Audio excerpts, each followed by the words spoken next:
This might be my last CGC unboxing for a while, so I'm going to take my time and enjoy it.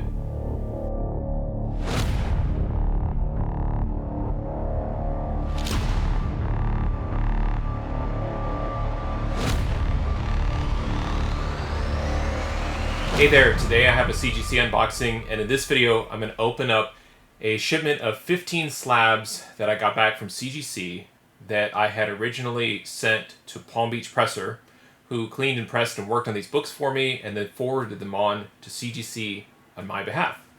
This is probably the last of a series of shipments that went through this process of books that I acquired from Mile High Comics, my comic shop, auctions from Infinity Comics, maybe a few holdovers from Quality Comics, some Atomic Avenue, Midtown Comics, all of the places that I bought comic books from over the years, and have taken a little bit of a break the last couple of months while I got some personal issues in order, and just trying to find some perspective, some unique ways and new ways of looking at the hobby. And this is kind of why I've rearranged some things for this perspective of just looking at things differently. And I'm going to go ahead and open this up and share the books with you. I haven't looked at these grades.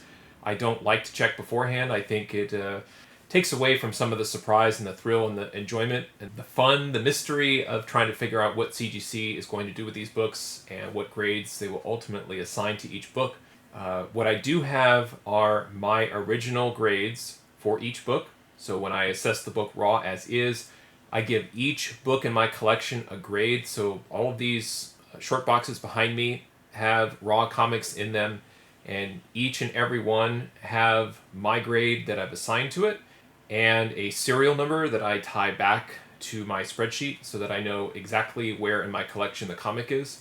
And then I use that information, that data, to help me figure out which books I should submit for grading.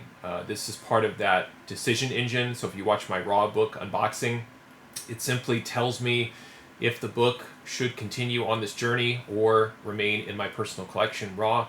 And that's kind of it. That's where we are. I want to get to the unboxing and show you the books. So you'll see the final grade moments before I do. But before that, I'll explain what my raw grade is that I'm giving the book, plus Palm Beach's estimated grade as well, so that you can see all three grades and how they line up.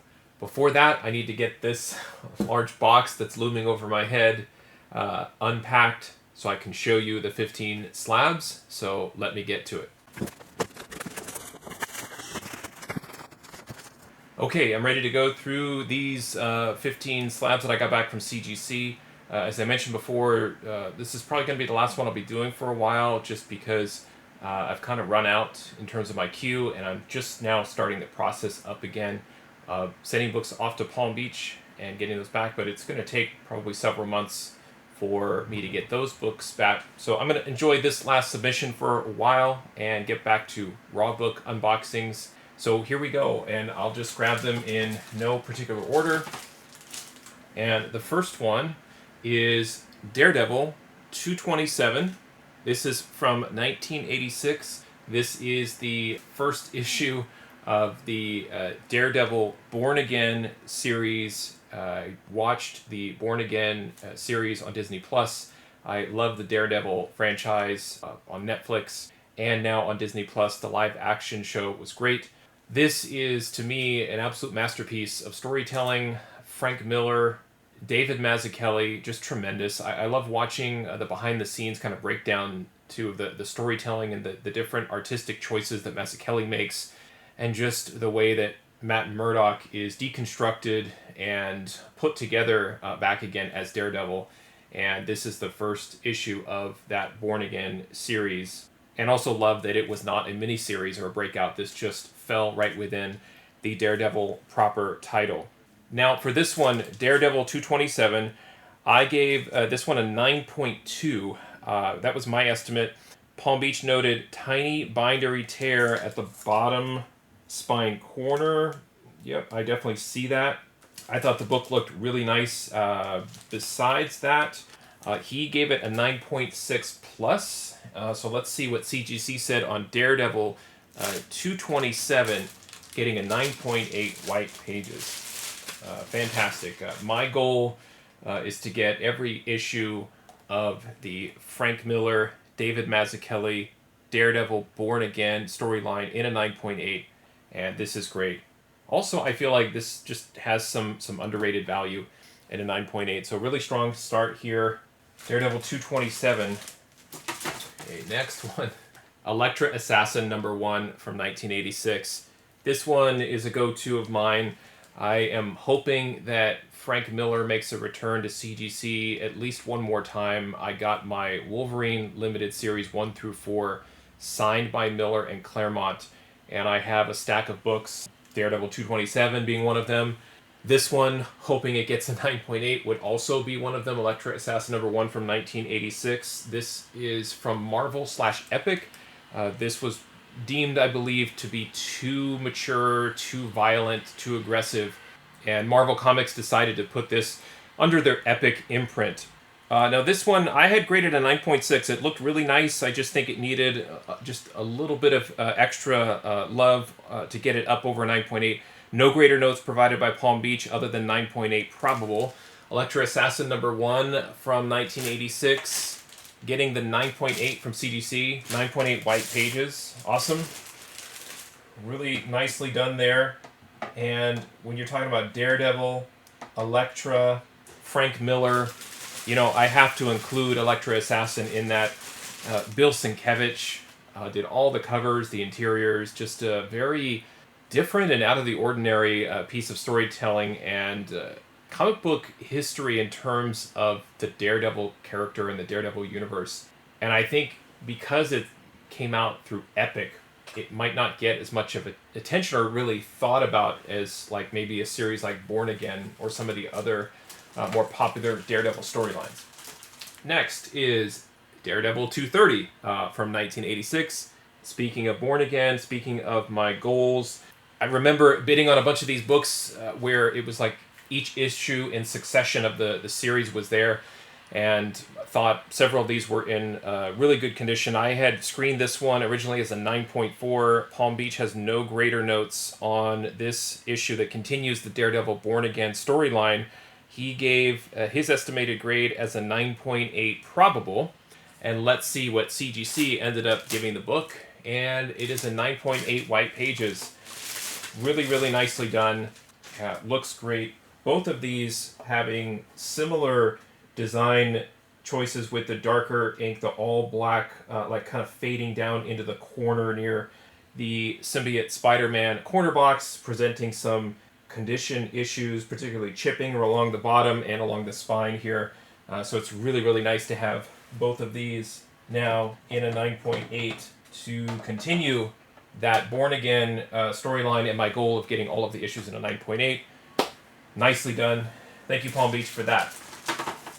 Next is G.I. Joe, A Real American Hero, #6. This is from Marvel Comics, 1982, and it is a newsstand edition. That's what those lines are in the bottom corner. If you've never seen that before on a comic book, it's super rare. It adds just such a great design element to the comic. It still fascinates me just how straight the lines are, from the penciling, the inker, everybody involved to get that rectangular box with the lines just to look so good. This one, it's a single-digit issue of G.I. Joe, kind of going back in the past. I hear this a lot of people getting older, and maybe they go back to their childhood and look at just could be decorations, toys, collectibles of some kind that allow them to be nostalgic or allow them to have things maybe in their adulthood that they couldn't afford or couldn't acquire for some reason when they were a child. This is certainly one of those cases. I had a number of G.I. Joe books, but really didn't pick up the reading and getting into it until I think just slightly after the single-digit issues. I was always fascinated with G.I. Joe #1, but went back and started to pick up these single-digit issues. Now, this one, I did see it was a newsstand and felt like there would be some additional value. Because in all sincerity, you have to understand, too, like, this isn't necessarily a kid's book in the way that kids' comics were put together, but it was definitely within that pile along with Transformers. So the newsstand versions they would be picked up by kids and read and beat up. Very difficult to find these in high grade just because of that. Now, in terms of like volume and production, I would say that at this point they're kind of in line with the direct copies, but these were the ones at the 7-Eleven and the mini marts and things like that on the spinner rack that would just get folded over and really beat up. So for me, it's doubly nostalgic because these were the books that I was picking up when I was a kid. I graded this specific copy of G.I. Joe 6 Newsstand as a 9.0. Astounded here, Palm Beach left no notes, 9.8 possible. So this is looking pretty good here. We've got Cobra Commander right front and center here. And with that barcode, let's see the grade that CGC gave G.I. Joe number 6, 9.8 white pages. Wow. Yeah, this really takes me back. Just looks great. All around, great looking book. I would say just slightly miswrapped. You can see here in the top right, just you can see the pages, and then as the bottom goes down, it's a little bit more straight. And same thing on the bottom too, has just a little touch. All three of those comics, the two Daredevil books and this one, having that black ink down in the corner, boy, it just whitens that corner.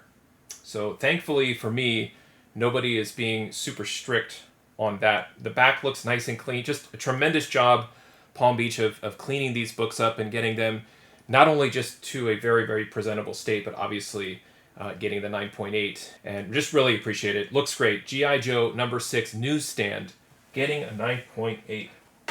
All right, very exciting. Love that. And we'll continue to collect and add to my single-digit G.I. Joe collection. Love that one. All right. Now, what was odd too is CGC split this up into 3 different of these like bubble wrap containers. Usually it's 2, so this is 3. So this is the first one, the 5th book out of 15, XMen Annual number 9 from 1985. This one is awesome for a lot of reasons. We have Storm here, Asgardian Storm, the homage cover, and a collaboration, a creative collaboration of Walt Simonson and Art Adams. This issue I love. They're not just collaborating on the cover, but also the interiors, a Claremont story on top of that. And it has to do with the X-Men traveling to Asgard and Storm being possessed by Loki. I actually wrote a blog about this issue after I read it, and it was going to be the first of my sort of like reader experience blogs, and I think I called the blog Minor Keys because they were books that I thought were very interesting for some reason, either the story or the creative team, some aspect of it, but that really nobody cared about. It's just an annual. It is interesting, obviously, to collectors and readers and fans of the X-Men and Storm and these creators. So it's not to diminish that, but just if everybody was off hunting first appearances, first issue keys, and things like that, I was trying to maybe highlight or put a spotlight on these things that I were calling minor keys. I think I ended up writing 2 blog posts and then I gave up on it. But this one I remember because I went into a lot of great detail going through the story and showing some of the cover art, interiors, and so forth. Just, I didn't know at the time how lucky I was as a comic book reader and collector to see like interiors by Adams, inked by Simonson, storytelling by Claremont, and just the amount of rich detail. I mean, the amount of content in this annual, it could have been its own limited series just for one issue. But a special issue for me, X-Men Annual number 9. And part of my writing of the blog too was it allowed me to maybe, instead of looking at comic books in bulk and buying like 20 or 30 books at a time, or bidding on hundreds of books for an auction and hoping to win as many as I could, I targeted this book and bought a number of issues off of eBay, a couple from Mile High Comics, and then I got all of them back together and was going to keep the very best one, and then I never sent it off for grading. So this was something that I came across recently, where I rediscovered this book and looked at all of the copies that I had and decided to once and for all finally send this in. So it's an important book for a number of reasons, trying to create some content around it, the appreciation for the book, and so forth. Now, looking at what Palm Beach noted, this was my best copy I thought it was a 9.6 on its own. Palm Beach noted minor spine corner wear, 9.8 possible. Let's see if this truly was the best condition copy of X-Men Annual number 9. Otherwise, I got to start this hunt all over again. And it got a 9.8. All right. I do that where I worry and I'm almost like talking too much, but then I realize I've said too much, and what if it's not a 9.8? And then I nervously talk some more on top of that, and I am just super happy to have this. Really, really nice. So this is a Chris Claremont story, Art Adams and Mike Mignola on interiors. So I was mistaken. I thought Simonson also did the interiors. Mignola did the interiors with Adams, and then Art Adams and Walt Simonson on the cover. And yeah, the Saga of Storm, the Goddess of Thunder, homage to Journey into Mystery number 83. Just tremendous. What a lovely book. Something that I'm going to keep in my personal collection for a long time. And not that it matters too, but double-sized issues, thicker books, that often really it just gets discarded once it's slabbed. I think it doesn't really matter as much, but it's an extra bit of pride that I think is nice in having these books when we're talking about a giant-sized book and the condition of it, because a lot of times just the bulk of the book and how it spreads, the stress on the staples and so forth, and the corners and everything. And I do see the corner that Palm Beach noted, but yeah, I think it was just from the stress and it just ended up splitting a little bit. But CGC does not mind that so much, so that got a 9.8. Okay, I'm going to switch these here. I can highlight the most recent book right there. You can take a look. That looks better. And let's keep going. And we'll go all the way back to 1975 with Frankenstein number 16, or Monster of Frankenstein. This one is always a little bit tricky to search for because CGC's calling it Frankenstein. It's, I think technically Monster of is the title. So a lot of times that's how it will be listed. Also, sometimes I misspell Frankenstein. This one I love, 1975. I'm allowed to submit this with the modern tier. This one also suffered from some miswrapping, which I always love and hate. I think from a presentation standpoint, it doesn't look as nice, but from a condition standpoint, the wrapping will sometimes protect the spine a little bit better because there's not as much ink that is able to kind of get in there and show visible color breaks. So there's pros and cons to this, but if you are like a presentation purist, this might not be the one for you, but from a condition standpoint, CGC doesn't really seem to care about those sort of like printing miswraps. For this one, I had given this a 9.2. I thought this was a really nice high-grade copy. Palm Beach noted some light corner rounding, but a 9.6 tilde is his grade estimate, and when that happens, there is a chance, an outside chance of a 9.8, but 9.6 is kind of the target grade, which will be a great grade for this book.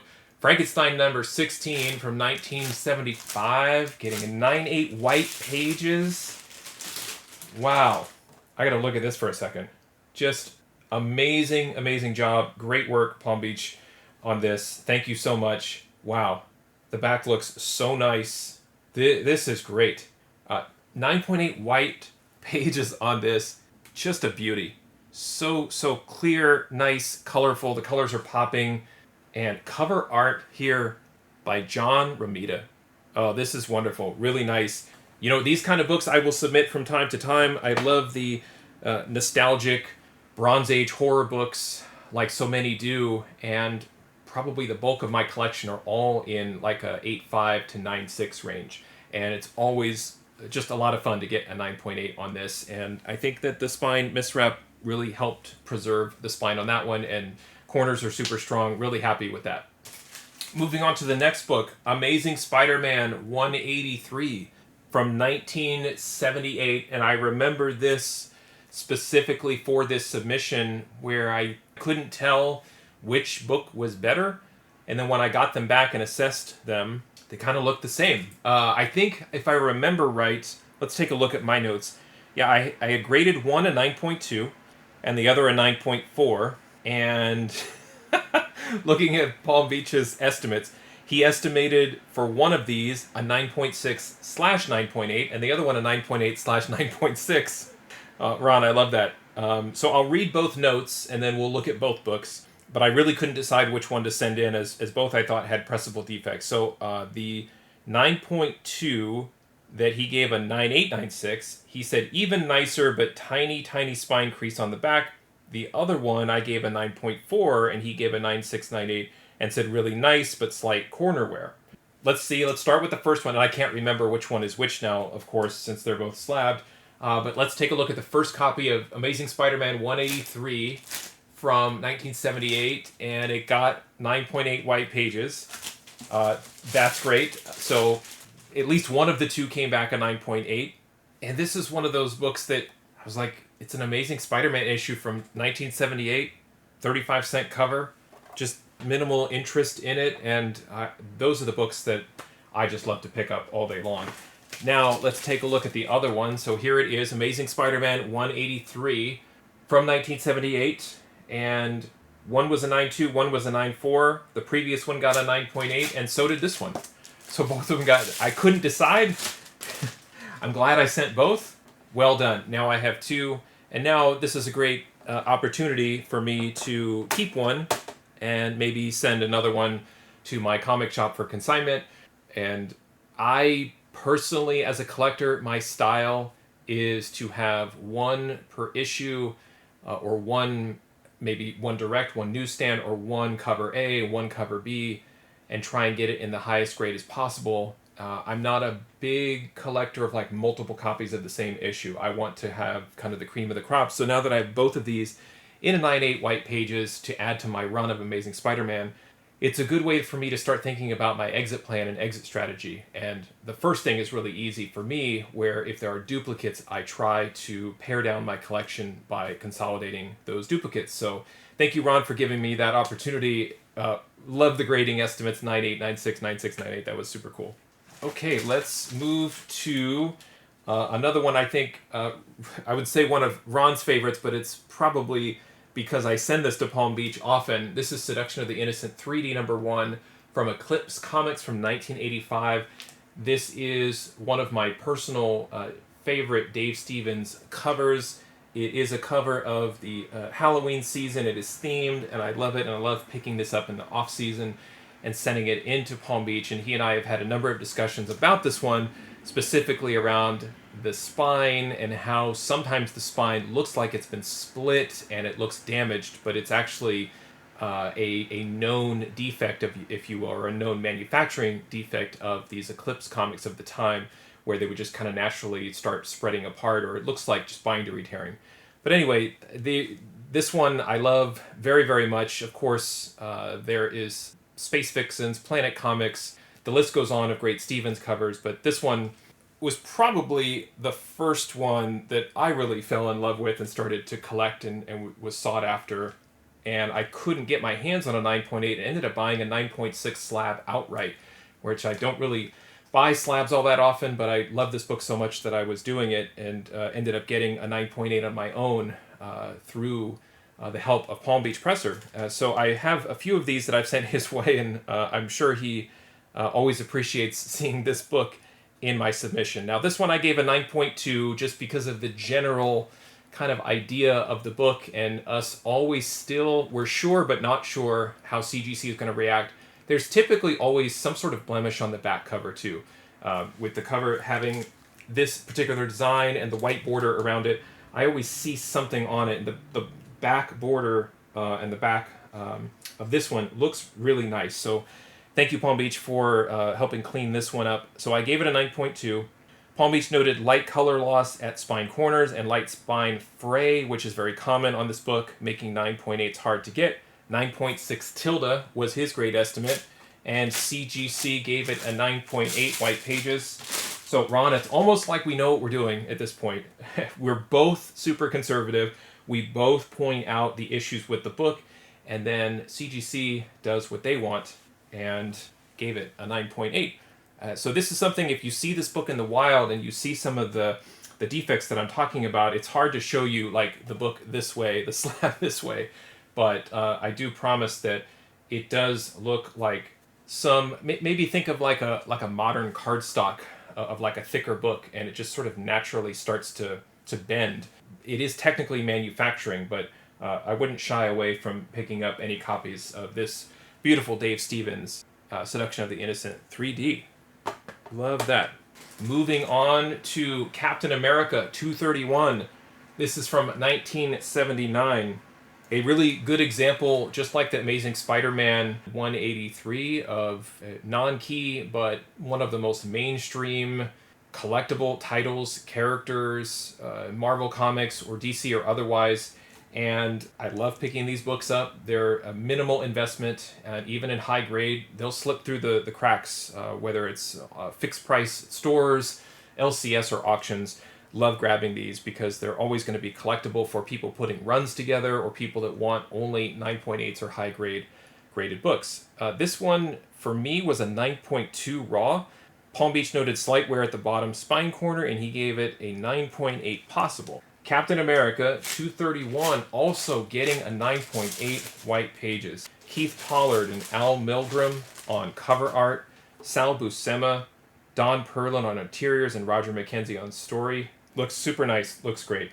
Yeah, and I'm checking out the corners too. I haven't really talked about the corners very much because I'm getting 9/8 on these, but the corners just have just the slightest rounding, and it's not even fair to call it rounding. It's still a sharp edge, but there's just a hint of the corner where you can see up there near the price. If you see what I'm saying, it's just like it's on its way to being a rounded corner, but it's not. And this is where I felt like I was getting really punished in the past, where I don't feel like a book that's this nice. It has no spine issues whatsoever, not a single spine tick, top, side, bottom edge super straight, and then the corners just have the slightest rounding issue, or even in the back corner I could see just a tiny bit of blunting that I think is quite common. And I was getting 9.4s and 9.6s on these, and I mean the books are beautiful. I think these are more accurately graded, or what I would expect, rather than seeing the books punished for the slight corner damage. All right, let's get to the last set. I've got 5 to go. And we have Daredevil 228 from 1986. This one is a little bit of a tough cover to love. We have an extreme close-up of Matt Murdock and him, essentially the fracturing of his face, where he is being broken down by Kingpin in this story. So I've talked about Born Again. I've talked about the story. This is in line with the goal of having the Born Again series in a 9.8. And Daredevil 228, I had given a 9.4. Palm Beach noted light wear at bottom spine corner, 9.8 possible. And CGC gave this one a 9.8 white pages. This is quite a run I'm on here.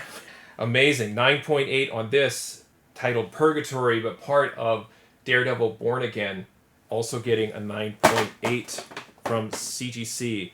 Wonderful. I'm just going to keep going while things are hot here. Batman 291 from 1977. I will say, if there's a book that could maybe end this 9.8 streak, this might be it, and I can explain why. This one I thought was really valuable in a high grade, even if it weren't to get a 9.8. And so I had assessed it as a 7.5. This is the lowest book that I graded in this submission.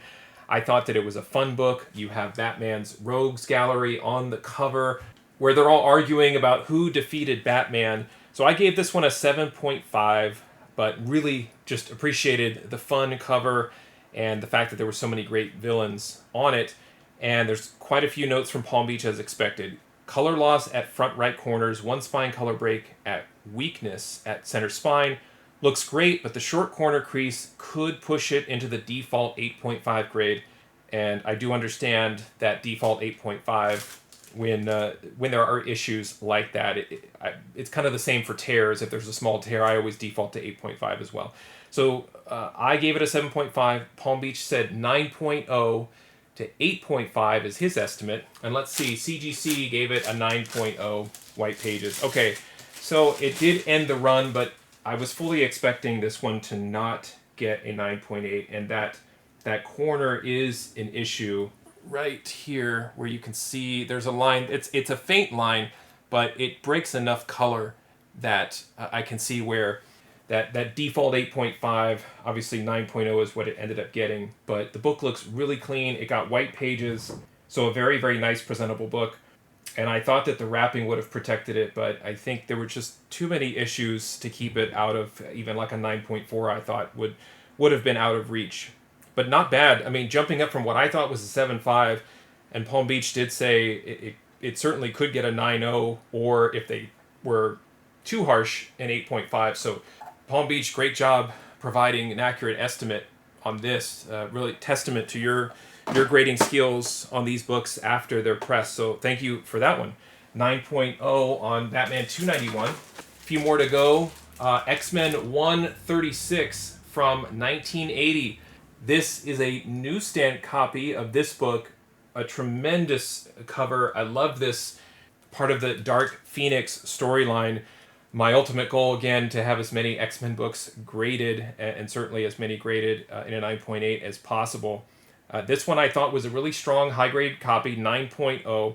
Palm Beach noted small spine color breaks, texture changed on the back white spine. 9.4, 9.6. So possibly not a 9.8, but still a very collectible issue. An issue that, I would still say is readily available and easy to find. I just thought there was a little bit of uniqueness with this being a newsstand, although at this point in 1980, newsstands are still more plentiful in terms of production. We haven't really crossed over into where they're becoming rare, but still, nevertheless, felt like this was something that would, again, kind of like the Batman 291, that would have value up there in high grade, even if it wasn't a 9.8. But let's see if there's a chance. X-Men 136 from No way. No way. Wow. No. This is something else. This is surprising. Yeah. There's a few minor color breaking spine ticks on this one. I would say that this is a generous 9.8. It probably should be a 9.4, 9.6 as Palm Beach estimated, but wow. Super, super cool. Oh, I love this. The magenta themed cover. Just John Byrne, Terry Austin. Unbelievable. We'll go right into my X-Men personal collection. Just tremendous. So thank you, Palm Beach, for this one. Thanks for the detailed notes. What an amazing job you did. And thank you, CGC, for being generous on that book. I don't know what else to say. That was a very, very nice surprise. I was worried about that one. Next is Werewolf by Night, number 40 from 1976. Falling into that modern book submission, the Bronze Age horror genre. Overlooked titles I love to pick up from Mile High and auctions that a lot of people don't pick up for whatever reason. Non-keys, not interested in the genre, and that's fine with me. Werewolf by Night number 40, I had graded this one as a 9.2. Palm Beach said tiny color breaks on the spine, but a 9.8 minus. So he is saying that if everything's right about this book, it should be a 9.8, but you never know with CGC. I would say the trend with this submission is positive, so if I were to guess, this should be a 9.8, but also don't want to jinx myself, but let's see. CGC gave this one a 9.6, and I kind of had a feeling, that's why I was saying those things. I the 9.8 minus threw me off, and then I felt like, as soon as I have it figured out, then I jinxed it. Still, 9.6 is what I would say, it's not a minimum grade for especially like we're getting into issue 40 of Werewolf by Night, so we're beyond like the first couple of years of the story, where you could see like we needed to start bringing in guest stars. We have Brother Voodoo here, and superheroes ended up making their way into Tomb of Dracula and Werewolf by Night. The first couple of years, I think, are the more collectible issues. You have the 20-cent covers and things like that. So for this issue, a 9.6 is probably a cutoff in terms of getting value out of the grade, which it did. It got the 9.6, so I'm happy about that. That was completely my fault. I should have just not said anything about the grade and it would have got a 9.8, so I shouldn't mess with the universe. The last book, Marvel Team Up, number 89. This is from 1980. Love grabbing these Marvel Team Up books. Such a playground for creators right before they took on their mainstream titles and went full-time with their titles. You have a lot of great stories, a lot of great, obviously, team-ups, characters that wouldn't always be associated with Spider-Man. Sometimes they would, but just a tremendous run of, I believe, 150 issues of Marvel Team Up. And so these are always fun to find and see which ones have value in a high grade. And a lot of it has to do with the census. Many of these do not have a high census 498s and can command a nice premium. And the jump for between 94 and 96 is more or less consistent. You'll see like maybe a $20 to $40 difference between a 94 and a 96. And then sometimes you'll see multipliers of 10 or 15 for a 98, which it's actually rare for a title like this, in my opinion, to have that kind of multiplier. So it's something I always look out for. When we talk about like House of Secrets, House of Mysteries, certain creators, it's not as drastic as that, but in some cases, this is really census driven. So it's interesting to go through like Marvel Team Up and look at the number of 9.8s that are out there, where there's been a book rated and then also a transaction on top of that. It's very rare with some of these issues. Now, Marvel Team Up 89, I gave a 9.2. Palm Beach said tiny blunt of bottom spine corner. A 9.8 is possible. So let's see if we can end on a high note here. Marvel Team Up 89, also getting a 9.8 white pages. Marvel Team Up featuring SpiderMan and Nightcrawler. Rich Buckler, Joe Rubinstein on art. Chris Claremont on story. Wow, just tremendous. This was quite a submission. So I think maybe this is my lucky corner to do unboxings from. I'm not sure, but Palm Beach Presser, check him out at palmbeachpresser.com. Talk to Ron, send him your questions. He'll help you out. He'll guide you in the right direction, and you won't be disappointed. I'm certainly not disappointed in this submission. The one book that I knew didn't have a chance at a 9.8, the Batman 291, excluding that, was a 13 of 15 submission, plus the Werewolf one. That was my fault. I jinxed myself by probably becoming a little too confident there. So 13 out of 15 9.8s in this submission, a really nice blend of, I would say, the newspaper era. So some bronze, some copper. But this is something that I did start to change towards the end of this run of CGC submissions, is submitting books of a similar era, of a similar construction paper type. I think that was part of the feedback that I was getting, was mixing moderns and bronze. Sometimes, depending on the grader, they might grade a modern and then see a Bronze Age next to it and grade the Bronze Age harsher than it should be, whereas these are all consistent. I don't know if that's true. That's just kind of a working theory, but I did get very, very nice results submitting books of the same likeness together. Let me know what you think about this submission. I think I did pretty well. I think I probably got what I would consider to be a more generous grader on a few of the books, but I think consistently, I would say at least half are really, really authentic, genuine 9.8s. And then 2 or 3, I think maybe you could make the case that maybe it's getting that 9.7 that I talk about, or 9.6 because of the corners. But overall, I think this was a fair submission, and really appreciate the books that I got back. Love getting them back in my possession. Thank you for watching. Happy collecting, and see you next time.